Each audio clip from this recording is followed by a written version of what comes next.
Doctor Yunus সরকারের অধীনে আয়োজিত নিয়ন্ত্রিত নির্বাচনে বিএনপি যখন নিরঙ্কুশ জয়লাভের স্বপ্ন দেখছে, ঠিক তখনই বিস্ফোরক প্রতিবেদন প্রকাশ করল যুক্তরাষ্ট্রের প্রভাবশালী সংবাদ মাধ্যম ওয়াশিংটন পোস্ট।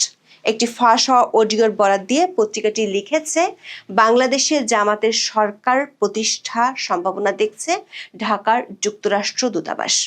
জামাতের সঙ্গে ঘনিষ্ঠ সম্পর্কের কথাও জানিয়েছেন দূতাবাসের এক কূটনীতিক। ওয়াশিংটন পোস্ট বলছে, ওই কূটনীতিক সাংবাদিকদের বলেছেন, বাংলাদেশের সাবেক প্রধানমন্ত্রী শেখ হাসিনার বিরুদ্ধে যে ফাঁসির দণ্ড দেওয়া হয়েছে সে আদালত স্বাধীন ও ন্যায়পরায়ণ ছিল না, সাজাটি ছিল রাজনৈতিকভাবে জিনিয়াস। অন্যদিকে বার্তা সংস্থা রয়টার্সের এক প্রতিবেদনেও আগামী নির্বাচনে জামাতের ভালো করার সম্ভাবনায় মধ্যপন্থীদের উদ্বেগের কথা জানানো হয়েছে। অন্যদিকে কাতার ভিত্তিক সংবাদ মাধ্যম আল জাজিরার বিশাল প্রতিবেদনে তুলে ধরেছে জামাতের দ্রুত উত্থানের কথা। এই তিনটি রিপোর্টই জামাতের শক্তিশালী হওয়ার মূল কারণ হিসেবে চিহ্নিত করা হয় আওয়ামী লীগের অনুপস্থিতিকে। বলা হচ্ছে, আওয়ামী লীগকে বাদ দিয়ে আয়োজিত নির্বাচন জামাতের সামনে অপার সুযোগ হাজির করেছে। বাংলাদেশের সামনে তৈরি হয়েছে ইসলামী শাসনের প্রবেশের সম্ভাবনা, আর সেটা হলে পাকিস্তানের সঙ্গে ঘনিষ্ঠতার আরও নাটকীয় উন্নতি দেখা যাবে। বিপরীতে ভারতের সঙ্গে আরও তলানিতে নামবে সম্পর্ক। বিএনপির দীর্ঘদিনের মৈত্রী সম্পর্কের অবসান ঘটিয়ে জামাতি হয়ে উঠতে পারে দেশের আগামী সরকারের নিয়ন্ত্রক। প্রশ্ন হলো, খুব কাছাকাছি সময়ে তিনটি আন্তর্জাতিক গণমাধ্যমে জামাতের উত্থান নিয়ে রিপোর্ট কিসের ইঙ্গিত দিচ্ছে? আবার তার মধ্যে মার্কিন কূটনীতিকের গোপন অডিও বার্তা ফাঁস করে ওয়াশিংটন পোস্ট জানাচ্ছে, বাংলাদেশে মার্কিনিরা জামাতে ইসলামী নেতাদের কি শিখিয়ে পড়িয়ে দিচ্ছে। বিস্তারিত জানতে চলুন যাওয়া যাক বিশ্লেষণে।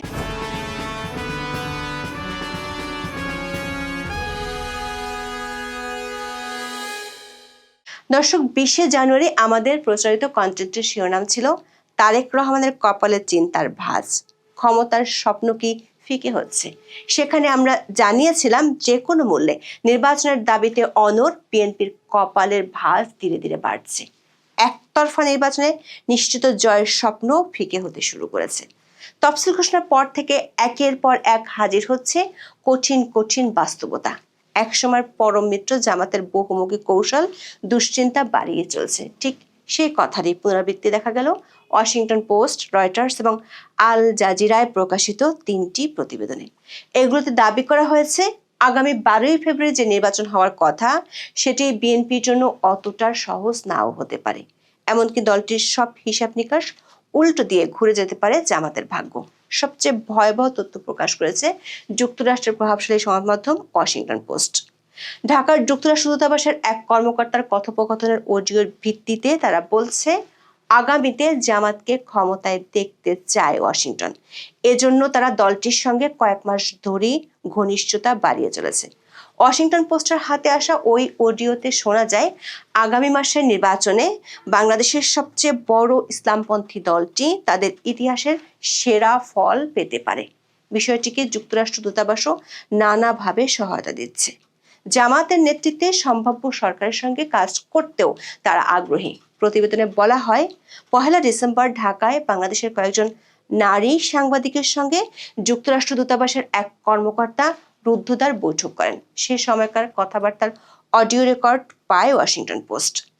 এই কূটনীতিক বলেন, বাংলাদেশ ইতিমধ্যে ইসলামিক দেশের দিকে ধাবিত হয়েছে এবং 12ই ফেব্রুয়ারি নির্বাচনে জামাত এমন ফল পাবে যা তারা আগে কখনো পায়নি। জামাতকে বন্ধু হিসেবে পাওয়ার আগ্রহ প্রকাশ করে ওই কূটনীতিক দলটির ছাত্র সংগঠনের নেতাদের মিডিয়ায় বেশি করে সামনে আনার অনুরোধ করেন। তাদের নিয়ে বিভিন্ন শো করারও পরামর্শ দেন। জামাত ক্ষমতায় এলে বাংলাদেশে ইসলামী আইন চাপিয়ে দেওয়ার আশঙ্কা উড়িয়ে দেন আমেরিকান ওই কূটনীতিক। সেটা হলে যুক্তরাষ্ট্র পদক্ষেপ নেবে বলে আশ্বস্ত করার চেষ্টা করেন।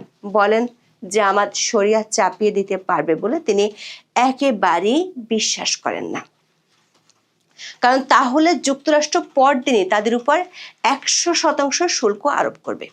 যুক্তরাষ্ট্র দূতাবাসের কর্মকর্তারা জামাত ছাড়াও হেফাজতে ইসলাম ও ইসলামী আন্দোলনের মতো অন্যান্য রক্ষণশীল ইসলামপন্থী দলের সঙ্গে যোগাযোগ রাখছে বলে বৈঠকে জানানো হয়। ওই কূটনৈতিক বলেন তারা চান ইসলামপন্থীরা যুক্তরাষ্ট্রের বন্ধু হোক, যেন তাদের ফোন করে বলা যায় এই মাত্র তারা যেটি বলল সেটা সেভাবেই বাস্তবায়ন করতে হবে। জামাত ক্ষমতায় এসে ওয়াশিংটনের অপছন্দের কোনো কাজ করলে বাংলাদেশের পোশাক শিল্পের বিরুদ্ধে প্রতিশোধমূলক ব্যবস্থা নেওয়ার হুমকিও দেন ওই কর্মকর্তা।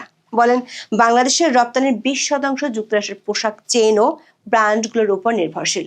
নতুন সরকার যদি নারীদের বলে তারা শুধু 5 ঘন্টা কাজ করতে পারবে অথবা তাদের বের করে দেয় এবং শরিয়া আইন চাপিয়ে দেয়, তাহলে আর কোনো রপ্তানি অর্ডার থাকবে না।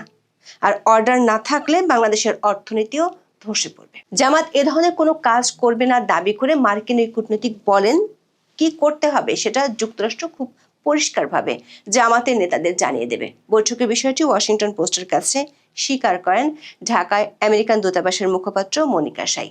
এক বিবৃতিতে তিনি বলেন, ডিসেম্বরে বৈঠকটি হয়েছে, তবে সেটি ছিল স্থানীয় সাংবাদিকদের সঙ্গে একটি নিয়মিত অফ দ্য রেকর্ড আলোচনা। সেখানে বিভিন্ন রাজনৈতিক দল নিয়ে আলোচনা হয়েছে, তবে যুক্তরাষ্ট্র কোনো বিশেষ রাজনৈতিক দলকে প্রাধান্য দেয় না। বাংলাদেশের জনগণ যে সরকার নির্বাচিত করবে তার সঙ্গেই ওয়াশিংটন কাজ করবে। অন্যদিকে বৈঠকের কথোপকথন নিয়ে কোনো মন্তব্য করতে রাজি হননি জামাতের যুক্তরাষ্ট্র বিষয়ক মুখপাত্র মোহাম্মদ রহমান। দর্শক, ওয়াশিংটন পোস্টের বিস্ফোরক প্রতিবেদন থেকে পরিষ্কার জামাতের দিকে ঝোঁক রয়েছে যুক্তরাষ্ট্রের। আগামী নিয়ন্ত্রিত নির্বাচনে দলটিকে বিজয়ী করতে তাদের ঢাকা দূতাবাসও তৎপর। প্রশ্ন হলো, সেক্ষেত্রে বিএনপি নিরঙ্কুশ জয়ের স্বপ্নের কি হবে? ওয়াশিংটন পোস্টের একদিন আগে রয়টার্সে প্রকাশিত আরেক প্রতিবেদনও বিএনপির জন্য স্বস্তির বার্তা দিচ্ছে না। এতে আগামী নির্বাচনে জামাতের শক্ত প্রতিদ্বন্দ্বিতার আভাস দিয়ে বলা হয়, বাংলাদেশে ইসলামপন্থী দলটির শক্ত অবস্থান মধ্যপন্থীদের উদ্বিগ্ন করে তুলেছে।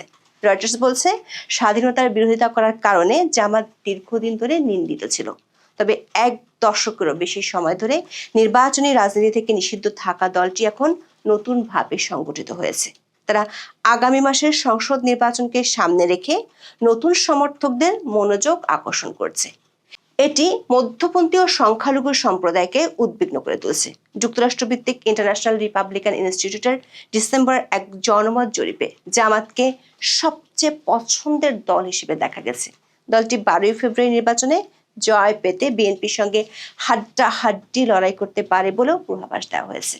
নির্বাচনী কৌশল হিসেবে জামাত আপাতত নমনীয় অবস্থান নিলেও বিজয়ী হলে ভিন্ন চেহারায় অবতীর্ণ হতে পারে বলে ইঙ্গিত দিয়েছে রয়টার্স। এতে বলা হয়, প্রথমবারের মতো জামাত একজন হিন্দু প্রার্থীকে মনোনয়ন দিয়েছে এবং সাম্প্রতিক সংখ্যালঘুদের উপর হামলার বিরুদ্ধে মুখ খুলেছে। তাদের ওয়েবসাইটে দাবি করা হয়েছে তারা ইসলামী নীতিতে পরিচালিত একটি গণতান্ত্রিক বাংলাদেশকে দেখতে চায়। দলের নেতারা প্রকাশ্যে নারীদের সমান অধিকার রক্ষার আশ্বাস দিচ্ছেন, তবে সংসদীয় 300 আসনের একটিতেও তাদের কোনো নারী প্রার্থী নেই। ধর্মীয় সংখ্যালঘুদের এক নেতা আশঙ্কা জানিয়ে বলেন, জামাত নেতৃত্বাধীন জোট ক্ষমতায় গেলে বাংলাদেশের পূর্ণাঙ্গ ইসলামী প্রজাতন্ত্রে পরিণত হওয়ার বাস্তব ঝুঁকি রয়েছে। এখানে সংখ্যালঘুদের নিরাপদ ভবিষ্যৎ নাও থাকতে পারে।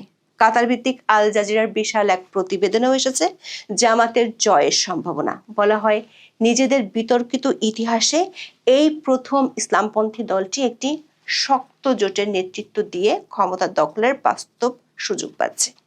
সাম্প্রতিক জনমত জরিপগুলো ইঙ্গিত দিচ্ছে দলটি তাদের অতীত মিত্র বিএনপির খুব কাছাকাছি পৌঁছে যাচ্ছে। আল জাজিরার প্রতিবেদনেও যুক্তরাষ্ট্র ভিত্তিক ইন্টারন্যাশনাল রিপাবলিকান ইনস্টিটিউটের ডিসেম্বরের জরিপের তথ্য দেওয়া হয়। বলা হয়, ওই জরিপে বিএনপির পক্ষে 33% সমর্থন দেখা গেছে, আর খুব কাছাকাছি থাকা জামাতের পক্ষে সমর্থন 29%। এছাড়াও গত সপ্তাহে বাংলাদেশের শীর্ষস্থানীয় কয়েকটি সংস্থার সম্মিলিত জরিপে বিএনপির পক্ষে 34.7% এবং জামাতের জনসমর্থন ছিল 33.6%। আল জাজিরা বলছে, জামাতের পুনরুত্থান বাংলাদেশ ইসলামপন্থী কোনো শক্তির নেতৃত্বে চলার জন্য প্রস্তুত কিনা সেই বিতর্ক উস্কে দিয়েছে। কেউ কেউ আশঙ্কা করেন দলটি ক্ষমতায় গেলে শরিয়া আইন কার্যকর অথবা নারীদের অধিকার ও স্বাধীনতায় সীমিত করতে চাইতে পারে। দর্শক, লক্ষণীয়ভাবে 3টি প্রতিবেদনে জামাতের শক্তিশালী উত্থানের মূল কারণ হিসেবে আওয়ামী লীগের অনুপস্থিতিকে চিহ্নিত করা হয়েছে। সেই সঙ্গে দলটিকে দীর্ঘদিন ধরে পৃষ্ঠপোষকতা দেওয়ার দায় গেছে বিএনপির কাঁধে। রাজনৈতিক বিশ্লেষকদের বরাতে ওয়াশিংটন পোস্টের প্রতিবেদনে বলা হয়, শেখ হাসিনার আমলে রাজনীতি থেকে নিষিদ্ধ ছিল জামাত। আওয়ামী লীগ সরকারের পতনের পর দলটি শক্তিশালী হয়ে উঠেছে এবং এখন মূল ধারায় প্রবেশ করেছে। দেশের ইতিহাসে জামাত একাধিকবার নিষিদ্ধ হয়েছিল। সবশেষ শেখ হাসিনার আমলে তারা নিষিদ্ধ হয়। তবে কঠোর হাতে শাসন করা সাবেক প্রধানমন্ত্রী 2024 সালের জুলাই আন্দোলনে ক্ষমতাচ্যুত হন। অন্যদিকে রয়টার্স বলছে, 17,50,00,000 মানুষের মুসলিম সংখ্যাগরিষ্ঠ দেশে 2024 সালের আগস্টে শেখ হাসিনা ক্ষমতাচ্যুত হওয়ার পরপরই জামাত নিজেদের রূপান্তর শুরু করে। আওয়ামী লীগ নিষিদ্ধ থাকার মাঝে জামাত তাদের ইতিহাসের সেরা ফল লাভের আশা করছে। প্রতিবেদনে বলা হয়, শেখ হাসিনার বিদায়ের পর ইসলামপন্থী গোষ্ঠীগুলো আরও সাহসী হয়ে উঠেছে। হিন্দু ও সুফি মাজারে হামলা হয়েছে। আধ্যাত্মিক লোকসঙ্গীত শিল্পীদের পরিবেশনা থেকে শুরু করে নারীদের ফুটবল ম্যাচ, যা কিছু অ-ইসলামিক বলে বিবেচিত, তার সবই আক্রমণের লক্ষ্যবস্তুতে পরিণত হয়েছে। 2001 থেকে 2006 সাল পর্যন্ত বিএনপির নেতৃত্বাধীন সরকারের জামাতের অংশগ্রহণের বিষয়টিও তুলে ধরা হয় প্রতিবেদনে। আল জাজিরার প্রতিবেদনে বলা হয়, শেখ হাসিনা ক্ষমতাচ্যুত হওয়ার পর নোবেলজয়ী ডক্টর ইউনূসের অন্তর্বর্তী সরকার ক্ষমতায় এসে আওয়ামী লীগকে নিষিদ্ধ করে। এর ফলে আসন্ন নির্বাচনটি বিএনপি ও জামাত জোটের দ্বিমুখী প্রতিদ্বন্দ্বিতায় পরিণত হয়েছে। নির্বাচনে জামাত জোট বিজয়ী হলে তা হবে একটি দলের নাটকীয় প্রত্যাবর্তন। জামাতের উত্থানের পিছনে বিএনপির দীর্ঘদিনের ভূমিকাও তুলে ধরা হয় আল জাজিরার ওই প্রতিবেদনে। বলা হয়, স্বাধীনতার পরপরই শেখ মুজিবুর রহমানের সরকার 1972 সালে জামাতকে নিষিদ্ধ করে। এরপর বিএনপির প্রতিষ্ঠাতা জিয়াউর রহমান রাষ্ট্রপতি থাকার সময় 1979 সালে সেই নিষেধাজ্ঞা তুলে নেন। পরের 2 দশকে জামাত একটি গুরুত্বপূর্ণ রাজনৈতিক শক্তিতে পরিণত হয়। 1991 সালে তারা বিএনপির নেতৃত্বাধীন জোটকে সমর্থন দিলে জিয়াউর রহমানের স্ত্রী খালেদা জিয়া প্রথমবারের মতো প্রধানমন্ত্রী হন। খালেদা জিয়ার শাসনামলেই স্বাধীনতার পর বাতিল হওয়া জামাতের প্রভাবশালী নেতা গোলাম আজমের নাগরিকত্ব পুনর্বহাল করা হয়। এটি দলটির জন্য ছিল পরম প্রাপ্তি। 2001 সালে জামাত আনুষ্ঠানিকভাবে খালেদা জিয়ার নেতৃত্বাধীন বিএনপি জোটে যোগ দিয়ে মন্ত্রিসভায় 2টি পদ পায়। 2009 সালে শেখ হাসিনা ক্ষমতায় ফেরার পর জামাতের জন্য আবারও দুর্দিন শুরু হয়। তিনি আন্তর্জাতিক অপরাধ ট্রাইব্যুনালে দলটির শীর্ষ নেতাদের বিরুদ্ধে যুদ্ধাপরাধের বিচার শুরু করেন। দলের সাবেক প্রধান মতিউর রহমান নিজামী ও সাবেক সেক্রেটারি জেনারেল আলী হাসান মোহাম্মদ মুজাহিদ সহ একাধিক জামাত নেতাকে ফাঁসি দেওয়া হয়। আওয়ামী লীগের 15 বছর তারা রাজনৈতিকভাবে প্রান্তিক অবস্থায় ছিল। তবে শেখ হাসিনা ভারতে চলে যাওয়ার পর কারাগার থেকে জামাতের শীর্ষ নেতাদের মুক্তির পর ইসলামপন্থী দলটি ক্রমে আরও শক্তিশালী হয়ে উঠেছে। দর্শক, এই 3টি প্রতিবেদনে জামাতের নেতৃত্বে সরকার গঠন হলে প্রতিবেশী দেশ ভারতের সঙ্গে সম্পর্ক আরও শীতল হবে বলে আশঙ্কা প্রকাশ করা হয়। আটলান্টিক কাউন্সিলের দক্ষিণ এশিয়া বিষয়ক সিনিয়র ফেলো মাইকেল কুগেলম্যান রয়টার্সকে বলেন, জামাতের সঙ্গে যুক্তরাষ্ট্রের যোগাযোগ ওয়াশিংটন দিল্লির মধ্যে আরেকটি ফাটল সৃষ্টি করতে পারে। বাংলাদেশে বহু বছর ধরে ভারতের সবচেয়ে বড় ভয় ছিল জামাত। দিল্লি দলটিকে পাকিস্তানের মিত্র হিসেবে দেখে এবং তাদের আঞ্চলিক নিরাপত্তা কৌশলের জন্য হুমকি বলে মনে করে। আর রয়টার্সের প্রতিবেদনে জামাত সরকার গঠন করলে পাকিস্তানের সঙ্গে ঘনিষ্ঠতাও বাড়ার সম্ভাবনা তুলে ধরা হয়। বলা হয়, এমন পদক্ষেপ হবে শেখ হাসিনা আমলের ঠিক বিপরীত। আল জাজিরাও জোর দিয়েছে একই বিষয়। তারা বলছে, আসন্ন নির্বাচনে জামাতের পারফরমেন্স প্রতিবেশী দেশগুলোর সঙ্গে বাংলাদেশের সম্পর্কের ক্ষেত্রেও একটি লিটমাস পরীক্ষায় পরিণত হতে পারে।